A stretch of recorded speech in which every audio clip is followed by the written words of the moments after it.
वडोदरा शहर के तरसाली इलाके में पुष्पक स्काईलाइन मौजूद है, जहां के जो निवासी है वो बीते 2 माह से पानी की किल्लत की समस्या से जूझ रहे हैं।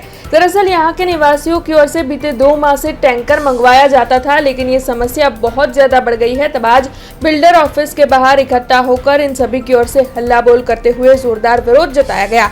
ऐसे में लोगों के आक्रोश से परेशान हुए बिल्डर की ओर से इन सभी निवासियों को ये आश्वासन लिख कर दिया है कि जल्द ही उसकी ओर से बोरवेल बनवा कर दिया जाएगा, जिससे कि ये जो पुष्पक स्काईलाइन के निवासी है उन्हें 24 घंटे पानी की फैसिलिटी मिलेगी। हालांकि ये जो निवासी है उनका यही कहना है कि बिल्डर ने लिखित में ये आश्वासन तो दिया है और साथ ही ये भी कहा है कि जब तक बोरवेल नहीं बन जाता पानी के टैंकर आने चालू रहेंगे। अब ऐसा नहीं होता है और अगर यहाँ के निवासियों को पानी की किल्लत का सामना करना पड़ता है तो फिर ये बिल्डर जो है वो जेल जाएगा, ऐसा भी आक्रोश जताते हुए स्थानीयों ने कहा है। अब बिल्डर जो है वो कितने वक्त में लोगों की ये समस्या सुलझा पाता है, यही देखने लायक होगा।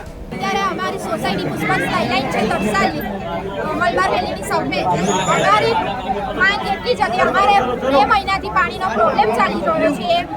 ટેન્કર મંગાવી કશું સોલ્યુશન નથી આપતો। ટેન્કરો મંગાવ્યા કરે છે, બોરવેલ નવો નથી કરી આપતો। અત્યારે એને એવી બાંયધરી આપી છે, એના લેટર એના સિગ્નેચર સાથે એવી બાંયધરી આપી છે કે 24/7 પાણી આવશે, પણ હવે ત્યાં સુધી બોરવેલ ના થયો તો ત્યાં સુધી જે ટેન્કરમાંથી જે પાણી આવે છે એ પણ પાણી સતત 24 કલાક ચાલુ રહેશે। હવે એ ટેન્કરનું પાણી પણ 1 સેકન્ડ પણ બંધ કર્યું તો આ બિલ્ડર જેલમાં જશે। બધા બિલ્ડર અને એના પાર્ટનર સાથે જેલમાં જશે, બરાબર છે? કેમ કે આ એનો પ્રૂફ છે જેને લેટર હેડમાં લખીને આપ્યું છે। हमसे जुड़े रहने के लिए हमारे YouTube चैनल को सब्सक्राइब करें और नई वीडियो की नोटिफिकेशन के लिए बेल आइकॉन को दबाएं।